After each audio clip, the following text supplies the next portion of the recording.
Live. Let's have a look at the time. 7:30. It is. Hang on, 7:30, are we? Spot on. That's you. Away you go. Yeah.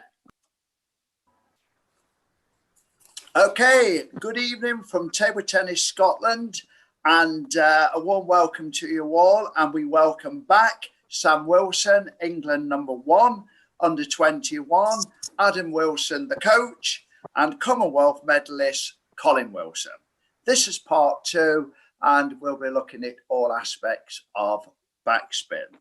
Once again, Mark Lumberg, national selector and junior international, will be co-hosting, and Matt Norbury in the background, who you can't see, will be keeping an eye out on your responses. And please get them in.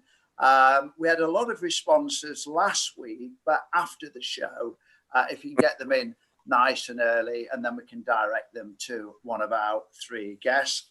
Okay, this is who's had a birthday since last week. Well, we've had a number. Mike Letchford, so I'm using the computer he supplied me, so happy birthday, Mike Letchford. Greg McDonald, he had a birthday. Colin Robertson had a birthday, one of the old national players, and one of our current players, Kieran Walker. Happy birthday, Kieran, from a couple of days ago, and we've got your question, and it will be coming up soon. Okay, Nice. A lot of people ask on the life of a professional table tennis player, and we've heard from various players who have played abroad. And so, Sam, what is a typical week for you in Sweden? So, if any of our young players are thinking of going full time, Yeah. do you fend for yourself? Does somebody get you up? Do you have to set your own alarm clock? If you just run through a typical week of a professional player in Sweden. Yeah, well, my typical week looks something like, waking up around 8:30, something like this, or a bit earlier usually. Then, and obviously get yourself up. We're not young kids anymore, unfortunately. And then morning training here starts at 9:30, but I know in various different places in the world it can differ. But here we usually have about 2 hours in the morning, sometimes a bit longer. If you want something extra. So start usually with 15-20 minute warm up, something like that, and then go into the exercises. So that morning session's about 2.5 hours. Then I always stretch for 15-20 minutes at the end of the session. Hour, come home, and I'll 12:45ish, 1 o'clock. Make myself cook. I've kind of got like a list of meals that I generally have, quick and healthy meals like that, and then leave for afternoon practice about 2:45, and afternoon practice starts at 3, and that's again 2.5 hours. And then after that, same thing, stretch, have a shower, come home, make dinner. And then on certain days, you'll do your physical as well. On days where you don't do physical, you usually get home around 6-ish, something like that. And on days that you do physical, it'll be an hour and a bit later. And then you've got the evening to yourself to, relax, watch some TV, maybe do some analyzation of your matches, stuff like that. So that's a typical, and it's just that every day, Monday to Friday. And of course, see how you feel, so there's 10 planned sessions a week. If you don't feel so good on a day, if you've got a little bit of you're just feeling it a bit, then maybe do 8 to 9 sessions, something like that. And as you said, that this is really important, is you are responsible for getting yourself up, getting yourself breakfast, getting yourself to the venue, speaking to the coaches. So it's not all on a plate, is it, Sam? No, completely not. You gotta wake up, miss breakfast, cook yourself or make yourself breakfast. We've all got bikes here, so I bike the hall takes I don't know, 7 or 8 minutes, something like that. But yeah, you got to be responsible for your own table tennis. You can't just sit back and let kind of the world give you what it's going to give you. You need to be proactive, go to the coaches, say, I'm working on this, struggling with this. You need to, be proactive with this. Otherwise, it's you got to take responsibility for it. Otherwise, it's not going to work. Yeah. And on the practical side, you're washing. Do you have to do that yourself? Yeah, of course. Yeah. Yeah. So in my apartment block, there's it's like a shared washing for everybody. So you book a time, and I did my washing earlier actually. And yeah, just all of that, and you got to do the dishes yourself. It's a big step up from living at home, living with your parents, something like that. But luckily for me, when I was from the age of 16, I was most of the time going out to buy my own food, and I was cooking my own food. I was washing up my own plates and stuff. I think my parents were really good at making me independent from a young age. I think that was really important. Set me up really well to be able to live like this by myself. And then in the actual apartment where you're staying, have you got fellow table tennis players or non-table tennis players? Is it lonely? Yeah. So most of the people here live with someone else who's also a table tennis player. I live with my girlfriend, who is also a table tennis player. She trains at the club. I'm here. So I think nearly everybody is paired up with someone to live together, so you don't get lonely. And yeah, I mean, that all these things are really important. I mean, you often hear professional footballers who you think they've got the world at their feet. They go to a new city and they get lonely, they get homesick, they perform badly. So all these things are important. Okay, I know we've got an awful lot to get through, so I'm going to go straight over to Mark. And shall we take birthday boys question first, Mark? If you can come off the mute. No, he's muted. You would have thought I'd learned by now, eh? After all these sessions of being on mute. I just wanted to ask very quickly, you know how Donald Trump might do a speech and it needs fact checked? I think Colin and Adam need to fact check whether Sam is really independent, as he says. Being his brother and father, is it true? Yeah, he is a good independent lad. He's self-directed, self-learning, and he's always asking questions. So he's not incapable, but he's always asking questions to try and take things to the next level, which is great. And Adam, as the brother, would you agree, or do you feel like you need to brother him all the time? No. He's very independent. I think it becomes difficult to be that good at something if you're not. So, yeah. Good. Yeah. They've obviously read these questions beforehand, Dave. They're prepared as a family. So the question from Kieran Walker, who's our birthday boy. Sam, do you have a pre-match routine to get you in the zone before every match? Yeah, so... Yeah, I know a lot of players listen to music, and for some reason, I just don't feel like it works for me. So I have a in-point routine that I do. I don't have a specific before match routine. I probably do things without realizing, warm up in a specific way, think in a specific way. I think all of these things now come automatically. So I probably do things without me noticing. Things that can come to mind are, warm up, think about what the opponent's going to do, what you're going to do, why you're going to do that, why the opponent is going to do that, what can change, what style you're playing against, all of these things. But I wouldn't say I have a really set specific thing that I've written down, but I probably do it more subconsciously than I realised. What about, regarding team events, and obviously being on the bench, one thing that's noticeable is warming up before you're next on the play. So you're match number 2, match number 3, whenever. When would you start? Because I actually always find it funny. It may be a surprise to none of you that I was always terrible warming up before team matches. It may be a bit slower. But where would you start warming up before sort of match. And this is a good one for Kieran as well, because we expect to see him on Scotland benches over the years. So this is a good advice of when you start prepping before your match is on. Yeah, I think for me, usually when someone has won a set at the end of the first set, then I'll get off on my chair, get moving and stuff like that. Depending on how long you've been sitting down, if you had an hour break, then I'd get up like a full match before my match. But I think it's important to note that it's really individual.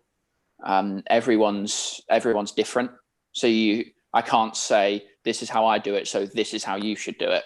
It's completely individual, because you don't want to warm up. You don't want to do an intense warm up for 20 minutes and burn yourself out before the match. So I think it's a lot of, for me, that's personally what I do. But I think you need to find out what works for you. Same as hitting a forehand or a backhand or whatever it might be. Eating, waking up in the morning, you've got to find what works for you. I'll put that to the rest, guys. Colin and Adam, as coaches, what about the pre-match routine? What is it you're trying to install maybe into a player before? Could be a match that they're really important to them when it comes to rankings or county, whatever it is. Adam, what's your thoughts on a pre-match routine?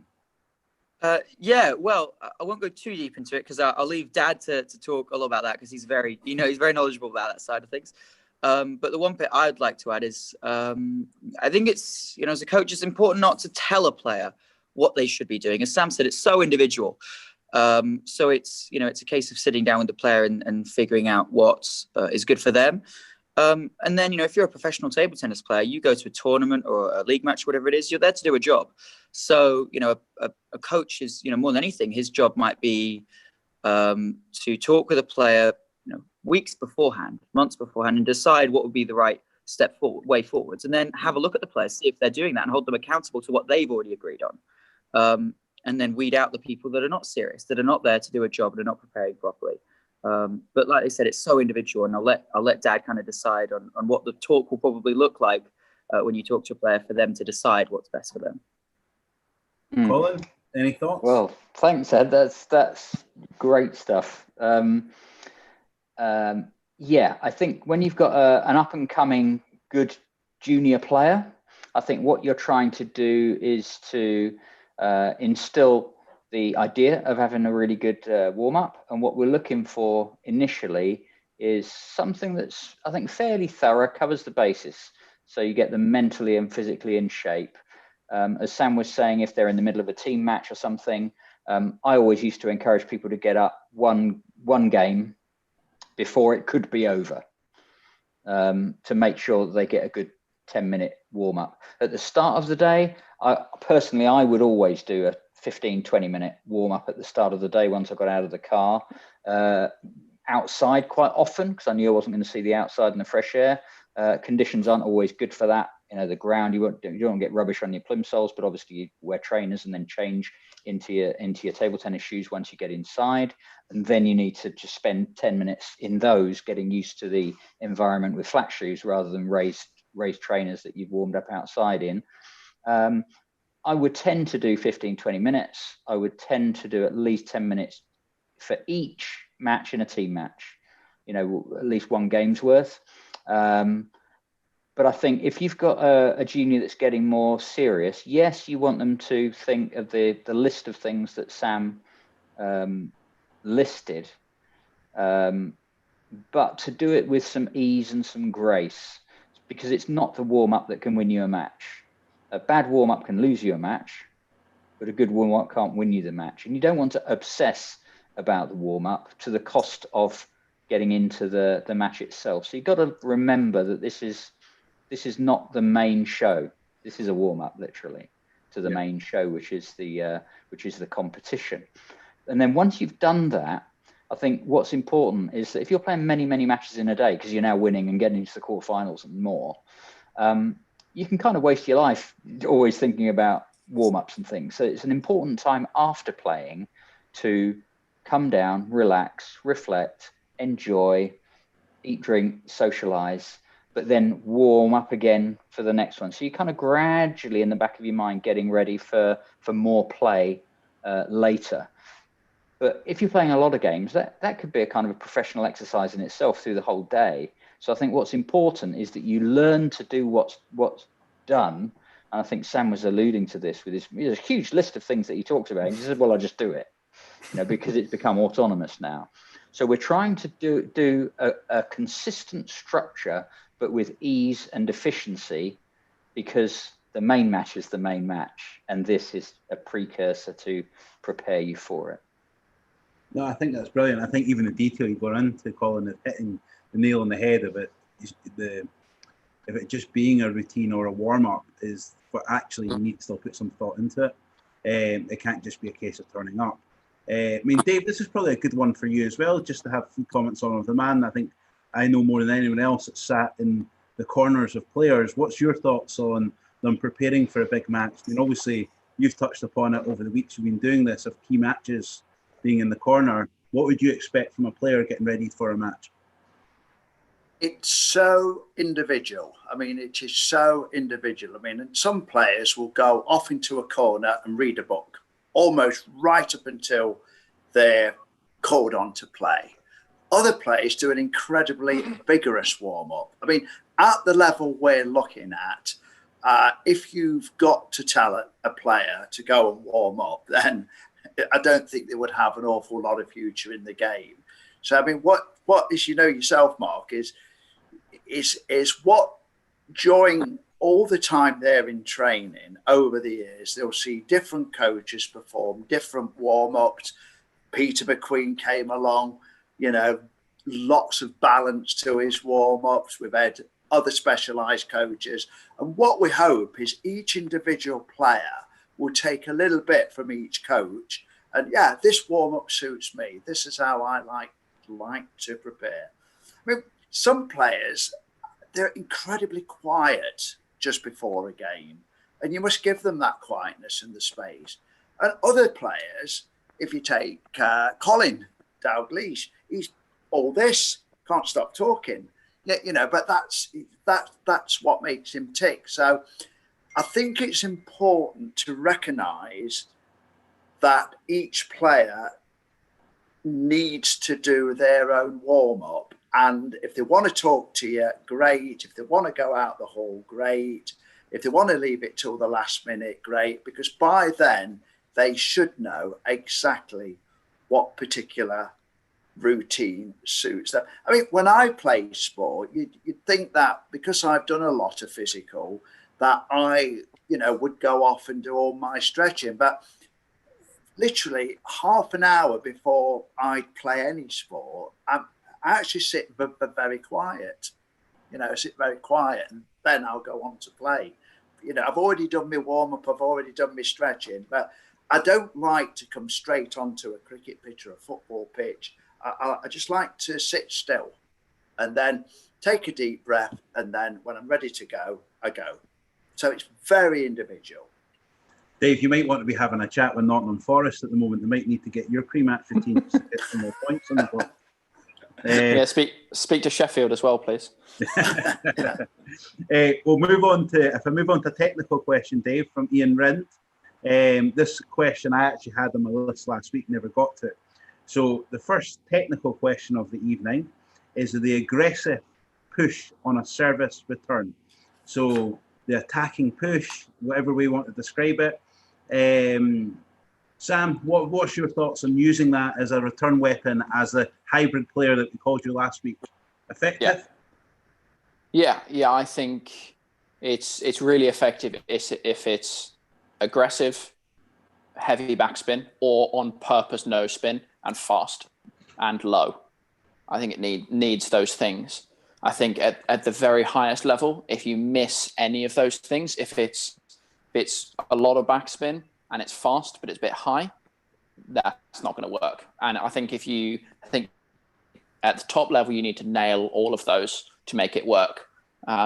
So yes, I think it's a really, really good option, but as long as it's, as you said, really aggressive, because if it's not, then you'll get the ball hit past you, or at least be at a big disadvantage for your next ball. May I? Yes, of course, Adam. So I know what Sam's talking about here, and he knows it so well. It becomes, what you call unconscious competence. He knows it so well he doesn't know it. But we call it the EFL push: early, fast, heavy, long. EFL. And Sam knows that. He knows it so well. He may not even explain that all the time. But early, fast, heavy, long, you need all four to be bang on, as Sam said. Otherwise, you're at a disadvantage. But if you do all four right, then you're onto something. Colin, anything to add? Yeah, one thing. I first learned this regarded as a virtue when I trained in Sweden, where Sam is now, back in 1984. And they were preparing to try to beat China for the World Men's Team Championship, which they achieved a few years later, which was amazing. And we'd kind of been taught to touch short or flick and avoid a long push because that lets the other person in. And they were saying, well, the Chinese have got great serves, and some of the time you're not going to be able to keep them out that well. So they took a balanced approach and said sometimes they didn't call it that. I came up with the term an EFL push, EFHL, for the acronym, and they adopted that as a potential returner serve. Interestingly, came back from Sweden talking with Skylar Andrew, who was a great serve and return specialist, England senior international, and he said, yes, but he says, I get more effect if I don't push it, if I don't chop it heavily.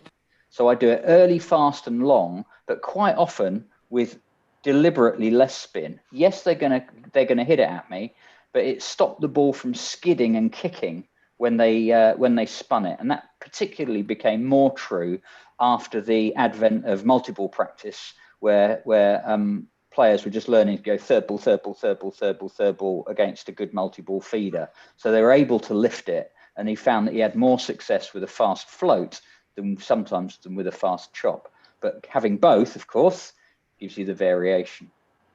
Perfect. And Sam, just back to you on this one. Are you preparing yourself, so if you, because sometimes, I've played a bit of tennis, and the equivalent on a tennis way is when you slice it, and you just know when you've hit that attacking push, especially when you've absolutely nailed it. Are you looking in this sort of attacking game to be looking for a weak ball to actually get the attacking play in, rather than going back and trying to then backspin the ball? Are you thinking, well, I've nailed this, I'm going to get round and get the attack on the return here? Yeah, completely. I think one of the most important things in table tennis, not just in this specific aggressive push shot, but just in general, is knowing when you've hit a good ball. I think that's really, really important, because if you know, for example, even on the serve, if you know you've hit a good serve, then you can try to get in. And if you know your serve is weak, then you can be prepared for what's going to come at you. So I think that's a really, really important skill. Because a lot of the time, if I give a nice ethel push, I was analysing a match a couple of weeks ago, actually, where I did a lot of those. And when I knew it was good, I'd just step round to get a forehand in, because I knew that it was a good push and I knew that I could get a big advantage from it. Because it's almost a waste, and it kind of lets them off the hook. If I give it really nice, aggressive push, and then they push it back and I just push it again, relax, and you never want to give the opponent that opportunity to relax. No problem. Yeah, it's important. It's important when you know you've had an effect, if the rally's still going. It's important to know that you've gained an advantage. Put it the other way, how can you leverage a strength you don't know you have? Yeah, definitely. I suppose it's the same thing of the modern day shot. So I remember when I first started playing, the attacking push, as it's called, was something we practiced a lot. And what we maybe went away from is the whole flick, and then the banana flick that's come in the modern game. I suppose it's that effect. I mean, Adam, obviously tactically, from your perspective as a coach, of obviously using both shots, genuinely you're talking about the fifth ball, aren't we, of what's going to come back from the banana flick, or whether it's attacking push. It's prepping that player to stay in that offensive if obviously the rally's going. Yeah. I mean, got to learn all the different shots very well, and then it's up to the player and your support to help them decide which ones they want to use best. But I think being very good at all types of returns, whether it's a banana flick, whether it's a short touch, whether it's a long F push, you got to be good at all of them, because you need the choice. And sometimes you may come in against a player who's got a serve you haven't seen before, and you say, I've only done my banana flick, I'm amazing at it, I win all my matches with it, but I can't do it against this serve. What do? I haven't practiced the push enough or the touch enough. So you've got to be very good at all of them so that you can adapt, and then you can choose what you want to use as your preferred method. Brilliant. Dave, just for a hand back to yourself, I think it's worth noting, see, if anyone watched Martin Perry's trick shots this week that were on YouTube, and I think any service that goes out wide now, I think credit to Martin, he's invented this next shot round the net. Unbelievable trick shots that Martin pulled off this week, and it was amazing from a Table Tennis Scotland perspective that it went viral on the ITTF page and sort of all over the place. So well done, Martin. Keep up the work. Yeah, I think the way the game's going is that we've got a net that sticks out 6 inches from the side of the table. If you measure it, it's a square on the end of the table, 6 inches high, 6 inches out. And there's a lot of side spin in the game. And if you play a side spin wide, we've had these shots and people go, oh, I went round the net, and like that's it. But I think in this day and age, there's two things. First of all, though, people are starting to make those. The receiver is starting to make it an advantage by going around the net, rather than it just be an occasional lucky shot or an effort that's got a low probability. It's actually starting to become an effort that's got a reasonably high probability. But I think the next stage now is that players will feed that shot and receive the player playing the low shot across and get it back and continue the rally. So I think it will become much more normal, and I think many more rallies will continue after that stroke is, if you like, played, and it will be offered and played and offered and sometimes refused and become just a normal part of the game at the higher levels. Perfect. Dave? Okay, I'm going to, like I always do, turn the clock back. I was chatting to Pete Charters this morning about 10 o'clock on various aspects of table tennis, and I asked him when he first saw Sam, and it's amazing how everybody's got their own story. He said Colin had brought Sam down to the club, but Colin was practicing with Dave Barr that day. And Pete looked at Sam and he was amazed at Dave Barr's chopping, retrieving, as we all are. And Pete said to Sam, what do you think to that? And Sam apparently said to Pete, I want some of that. Do you remember that or not, Sam? No, absolutely no clue. No. But the important aspect, does watching a different player influence the way you play? So you don't think you were influenced? I mean, Colin said last week that you naturally found yourself moving back, and then Colin said, well, if you're going to do it, let's do it properly. So you weren't actually influenced by other defenders then? Yeah, apparently I was. Yeah.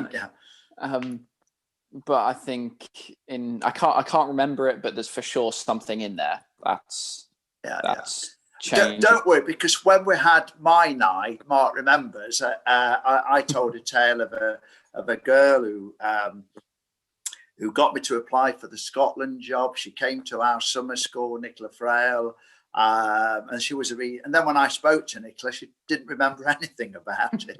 So there we are. So there'll be a lot of things where you get 3 different answers from us on 3 factual questions. Yeah, that's correct. Memories do that. Yeah. But I think in general, I think people do get influenced a lot. In my, when I came back to table tennis, Tuesday Hook influenced me a lot, and I would like to think I've influenced a few players who watch me, but who knows? Mm-hmm. Okay, Mark, let's take another question. Then I've got my next bit coming up soon. Yeah, no problem. So if we just continue with Ian Rin's questions. So basically, from a more equipment point of view, Sam, what equipment do you use? Yeah, so I'm sponsored by T Sport. Faint long 3 pimples on the backhand, and I'm using Dignix and the odd 5 blade. Up until about a year ago, or a bit less, I was using the Juicy Hook blade, but because Juicy Hook retired, they stopped making that one. So then I swapped over to the Diod 5, and yeah, I really, really like it, especially Dignix. Really impressed me, actually. What about playing? Have you messed around with equipment? Obviously, long pimps. Have you tried different varieties, or have you always settled on one? Equipment-wise, are you a bit of a messer, or do you like to stick to what you know? Yeah, my personal opinion is, you see a lot of people on like Facebook and places like this saying, this sheet, I'm using this sheet this week and I'm playing really good with it, and then a couple of days later they'll change, and a couple of days later they'll change. And I think it's all a bit bonkers, really, because they're just looking for this shortcut that's going to make them a better table tennis player. And at the end of the day, it's not. It's the training and the hours you put in and the thinking behind the game. It's not.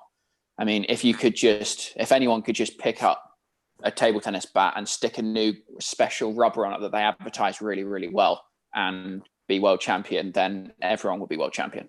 If you know what I mean. So I settled on. I was playing with TSP curl early on, and then as soon as I got sponsored by T Sport, then I changed to faint long 3, and I've stayed with the same pimples the whole time. I've changed my forehand rubber a couple of times, but not so much. Yeah, I'd say Sam. Sorry, Mark.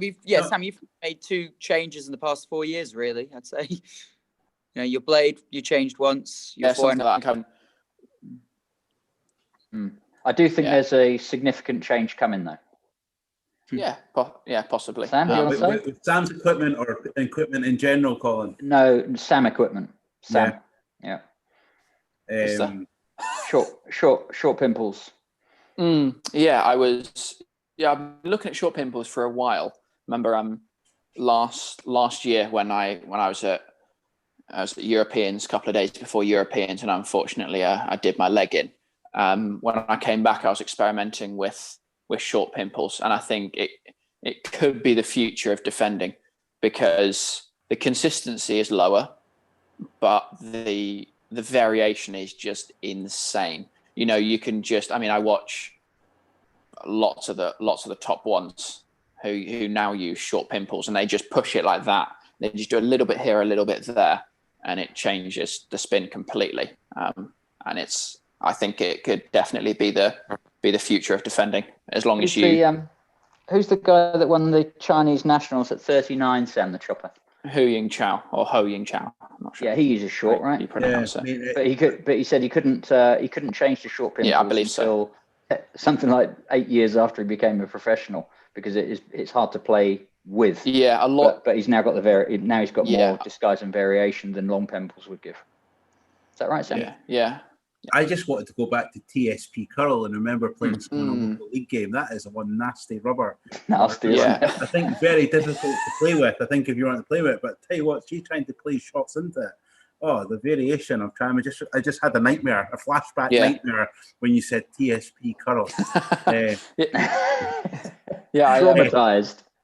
I remember. What's your thoughts on equipment, young players? I think obviously Sam covered it all very well about it's not about equipment and it's just regarding about hard work and focus. But obviously, if you're trying to, a young player comes into the club under your wing, what are you trying to look at for equipment for them? Shriver or Mark 5, start with. Yeah.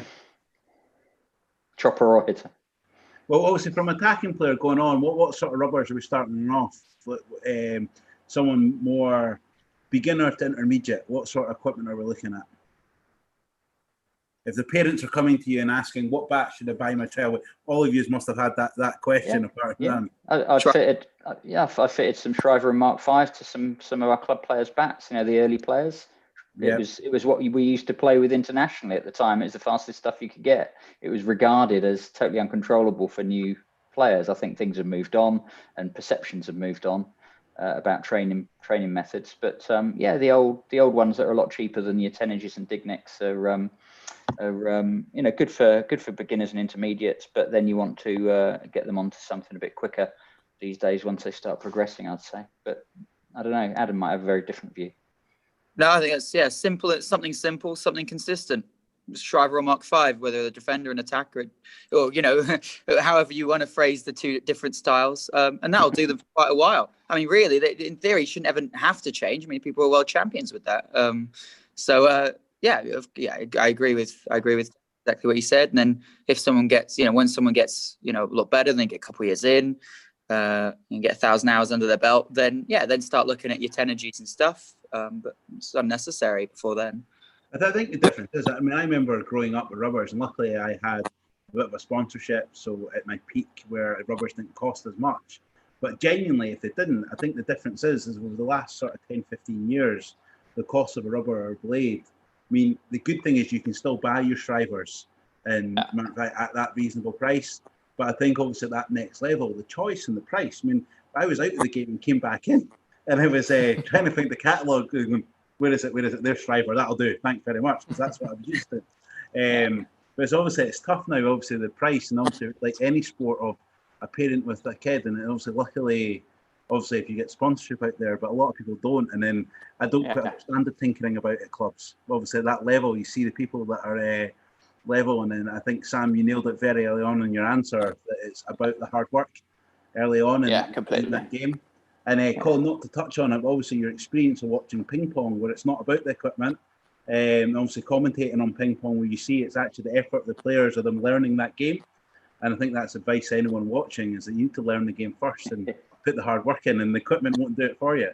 Yeah, I think if you're going around trying to find the rubber that's going to make you world champion, then you're on a complete wild goose chase, and you should be spending that money on getting coaching. Yeah. And I think it's the opposite. It's what's going on in the golf world at the moment. You see all the news masters coming up with DeChambeau, all the news about the drivers and stuff like that. But they didn't become hitting it miles without learning the game and technique first. Yeah, completely. Yeah, so whatever sport, it's about learning it first, and the equipment can only do so much for you. Yeah, and I mean, don't get me wrong. Of course, at a higher level, when you know the game really well, and you're a very good player, then it can make small differences. Certain rubbers are better for certain styles, for example. But until you know the game, I think it's waste. As my dad said, complete waste of time. I mean, I watch a lot of snooker, and I know that Jimmy White, if anyone's heard of him, he won all of his titles with like a 30 quid cue, just a club cue. Yeah, when I was bit into snooker. Yeah, exactly. If a snooker player went on every 2 or 3 matches with a different cue, they're going to completely wreck the consistency of the progression of their technique. So it's just completely interrupting when you do it, and waste a load of money, just counterproductive, even if it were free. Yeah. I think that's completely right. There's a time to experiment. Yeah, but if anything, if you're a beginner and you experiment too much, it's okay to experiment, but I think there's a difference between experimenting and, just thinking, oh, I play really well with this rubber, and then next week change, oh, I play really good with this one. Yeah, if anything, it slows your progression down, because you're trying to get used to a new rubber all the time, and it's rubbish. Yeah, I said there's a time to experiment. Basically, that's May, just after the end of the season. That's it. So have a play, have a practice, sort yourself out, work out how you're going to prepare for the next season. So there you go. You could experiment 1/12 of the time. May. Shall I? There's questions on YouTube as well, by the way. Sorry. There's questions coming up on YouTube as well. Okay, let's take some of those. Well, none of them have been passed on to me, I'm afraid, Dave. Shall I try one?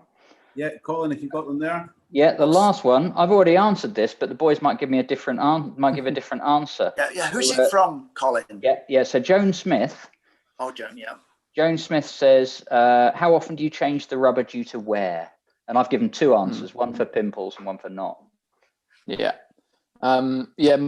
What level you're playing at. I think if you're at a beginner level, not playing so much, maybe playing once or twice a week, then you don't really need to worry about it as much, because it's not going to make as big of a difference. But if you're playing full time, I'd say again, it's personal preference. I know some people who change every week. I know some people who change every month. For me, it's about once every 3 weeks or so for my normal rubber. And my pimples, it varies, probably once every two months or so. But yeah, I think it just depends how much you're playing, really. Okay, and I've got one for Adam off of YouTube if you want it, Mark. And the question is from Emil Pearson. Do you have a technique for handling emotions during games? And I said, yes, a 4-step process between points. Should we see what Adam says? Of course we do. Of course we do. And we have methods on the court, methods off the court. Again, I mentioned this last week. The mental side is not just when you're on the court. So if you're thinking everything mental when you're on the court, you've lost out on the 99.9% of the time when you're not on the court that you could be thinking about it. But yeah, we have a 4-step routine in between points that we use all the time. Colin, go on, you do it, because you're a master at this. I got this from tennis. If you know Jim Loehr, who co-wrote The Corporate Athlete with Tony Schwartz, who wrote The Art of the Deal for Donald Trump a million years ago, and then regretted that it became a successful book. But Jim Loehr, wonderful sports psychologist, working in tennis, he had a routine for tennis players that started to work at the Nick Bollettieri Tennis Center in Florida. I picked it up and I thought, if they can do that in 25 seconds, I can learn to do it in the 4 seconds I've got in between rallies. And it took me about 4 months to really get it going, and probably just over 6 months to get it really, really nailed. But the idea is, what you need to do is 2 things. Get out of the last point before you try to get into the next point. Does that make sense, Mark? Yes. If you try and get into the next point before you've dealt emotionally with the last point, you're overlapping. So you isolate in between points, get out first. And then there's another factor, which is doing something physical and something mental. So a 4-step process copes with both of those things. And what we use is, let's say it's 9-all. You've caught up from 9-6 down, got to 9-all, they lob it. It's an easy smash and you miss it. What goes through your mind? Immediately, you just have catastrophe goes through your mind. After all that, my whole career flashing in front of me, everything I've ever done is culminated in this moment, in this final, and look what I've just done. You can't afford that kind of thinking. So we need to learn that it's okay. So mentally, we're getting a sense of perspective. No one's died. No one's got run over by a bus. We're not in a war-torn country. This is a game of table tennis, and it's not over. You see the difference in perspective. So that's the first one. It's okay. The second one is the physical way of getting out of that. And Dave's already mentioned this tonight. It's breath control.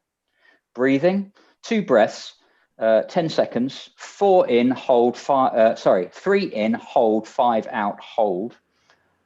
Twice will clear a lot of the physiological chemicals associated with the stress of the negative emotion of losing a point.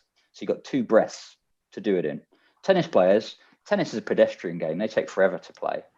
Table tennis is much quicker and much more exciting. But we've got to learn to do everything quickly, including recover. So that gets us out of the last point. And into the next point, it's physical first and then mental. So it starts with mental and it finishes with mental. In between, you've got the 2 physical. The breath control gets you out of the last point. What gets you into the next point is strong body language. So if you watch the players, they lose a point, you'll see them take a breath, they come back quickly and they're relaxed and they're like a boxer getting ready for the next next fight. So strong body language. And then fourthly, what might happen. So it's visualization. If you're serving, what am I going to do? What might come back? If I'm returning serve, what am I expecting? What are the surprises that I might get? What are my basic plans to the most likely things? So there are no surprises when it happens. Otherwise, you do all of the first three of the four things, and then you give them the ball back and they ace you with a fast serve.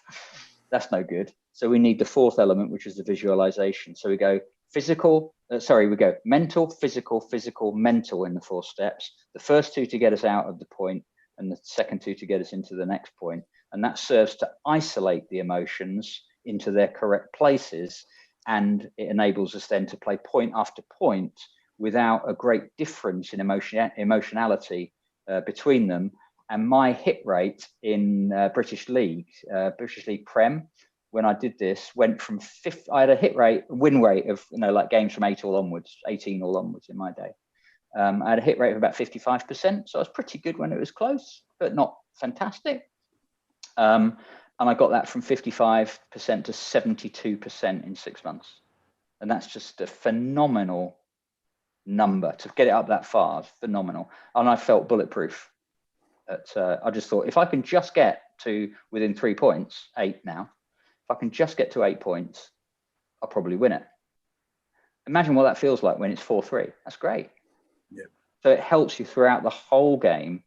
But Emil, I hope that's useful tip. But it did take me 3 to 4 months to learn to do it in 4 seconds rather than the 25 that it was invented for.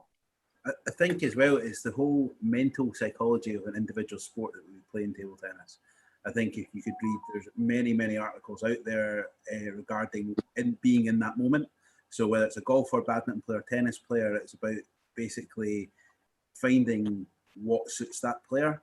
I think, Colin, I think your tips are one of the best that I've heard. I think it's absolutely, like in the case of table tennis, being in that moment, but it's not overcomplicated, because you don't have time in table tennis to overcomplicate it.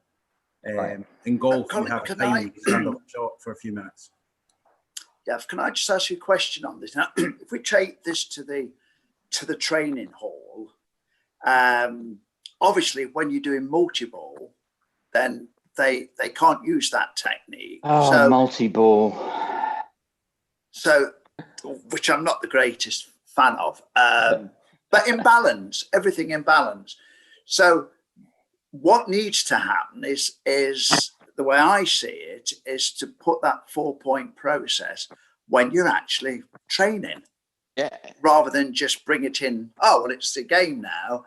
It's Pete Hertz used to say, if you're not doing it in, if you're not doing it in a match, you shouldn't be doing it in practice. Yes. And of course you need it just the same in practice, and that's how you get good at it.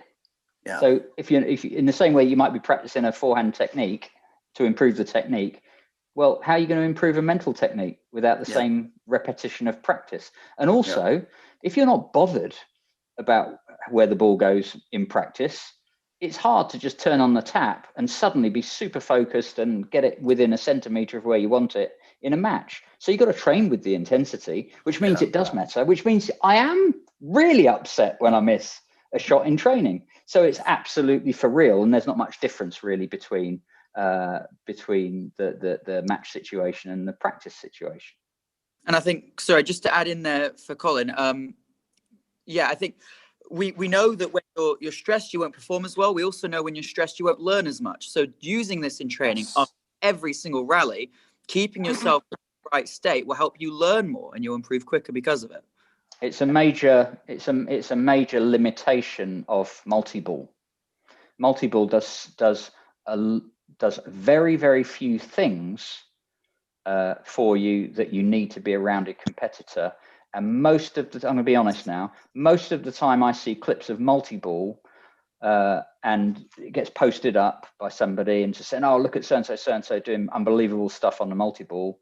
Most of the time, what they're doing is actually they're getting better because they're hitting balls and getting the repetition. But most of the time, the technique that they're using is actually limiting their potential. They're actually kind of getting worse in the end if you're talking about going to elite. So they'll top out later because what they're learning in multi-ball is not what is required in the technique of an elite shot. So repetition, well, Dave taught me, practice doesn't make perfect, practice makes permanent. And most of what is done in multi-ball, I shudder at how that player is going to be when they get to, they try to be elite. Not to say I don't use multi-ball, I do, but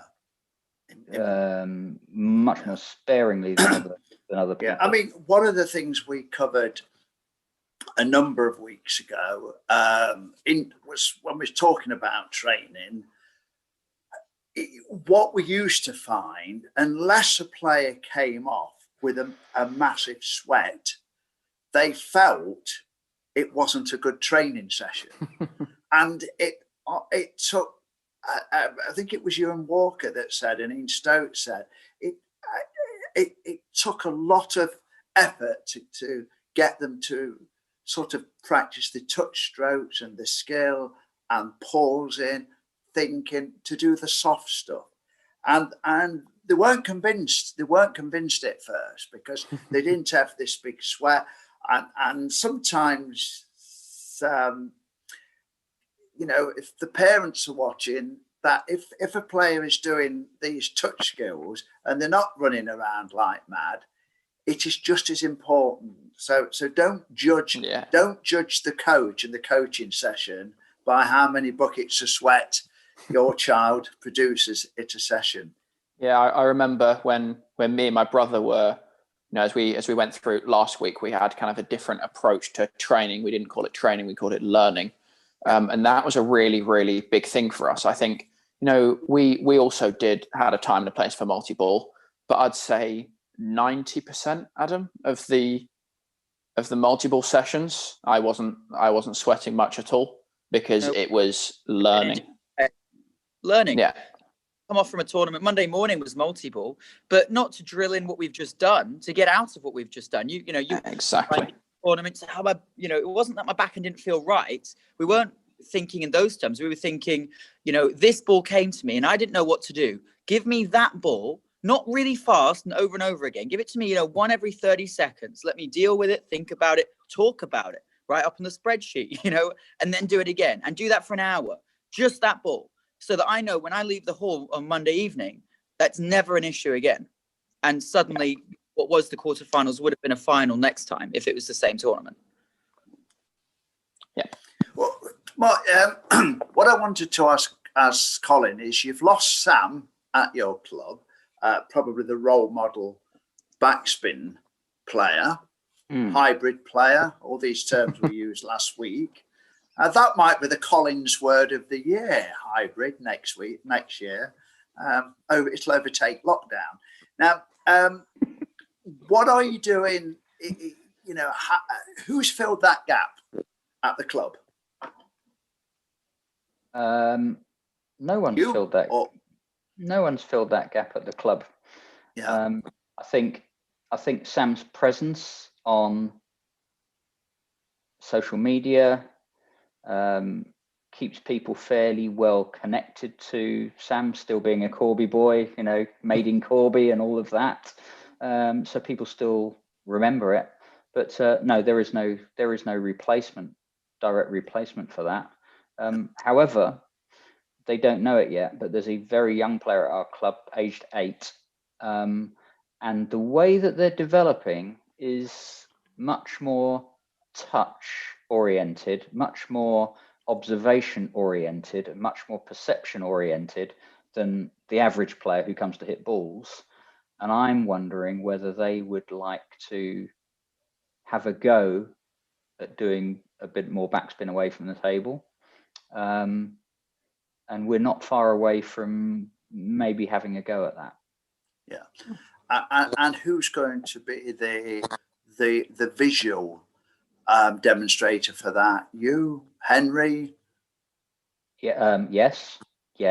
I think and Sam, because and Sam. Yeah. Imagine the bank that we have of videos of Sam. So live, yes. Yeah. Myself and Henry, but you've got a lot of decent backspin players already in local league. Yeah. So if you pick the right things and don't watch a bit of a dodgy technique for too long and just highlight the main points, there are actually many role models.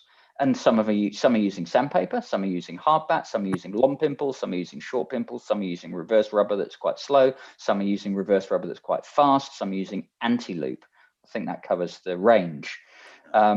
So I can show them live lots and lots of different examples and get different players in to demonstrate. I can demonstrate, Henry can demonstrate. And then we've got banks of videos of Sam and other shoppers you can all pick up on YouTube. So in the end, I don't feel it's a problem. Yeah, it's often coaches bring this up, don't they, Mark? That there's no backspin players in the club, but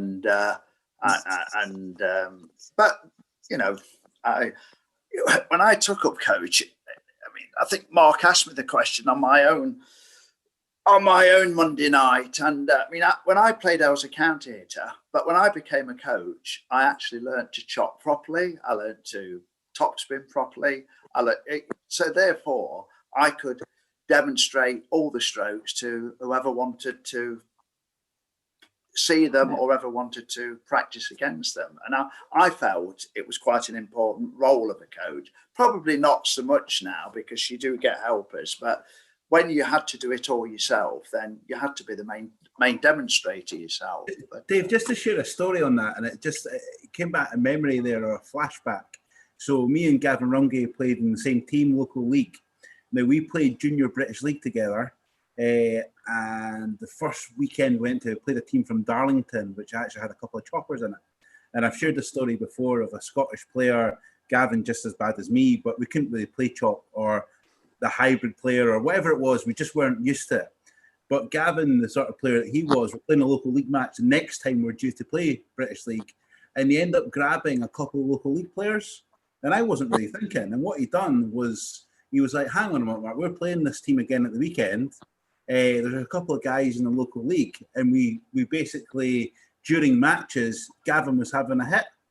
Yeah, and smart. It just shows that point, obviously, what Colin said about using your local league players. And obviously, it's a good story to tell because obviously the success that Gavin had, it just shows his thinking. Me, on the other hand, I was probably wandering about, not really sort of there, but obviously, it's just Gavin having that foresight of using local league players to help you for what's about to come up.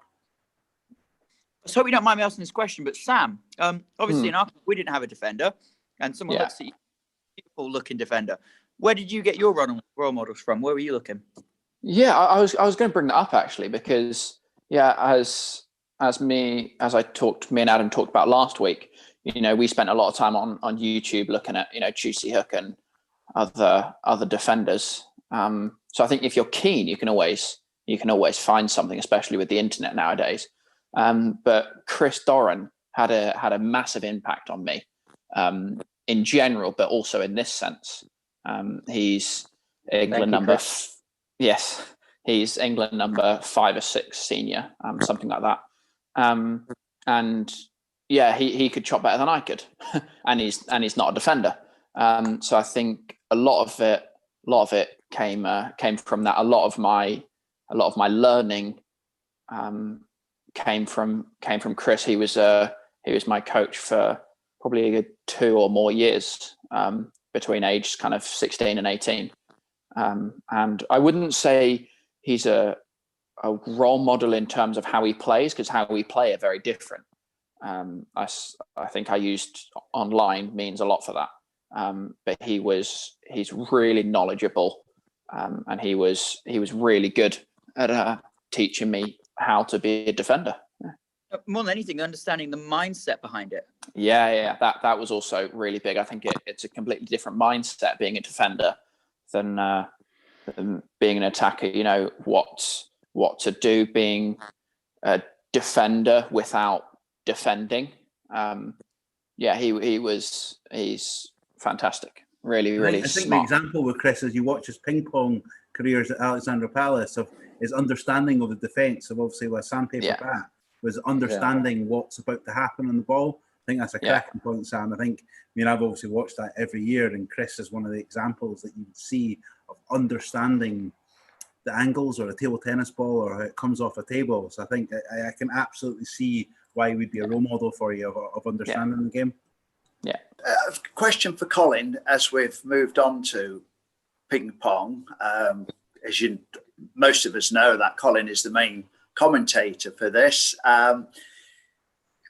We mentioned again a number of weeks ago how cricket has all the different formats. It has a 5-day format, it has a 50-50, it has a 40-40, it has the Big Bash, the 20-20, and if you like, they all work in harmony with each other.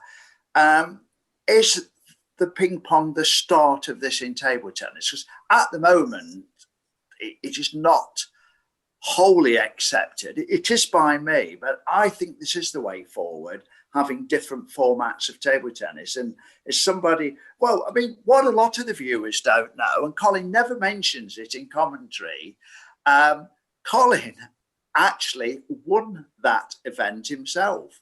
Before it was televised, it was the hardbat championships.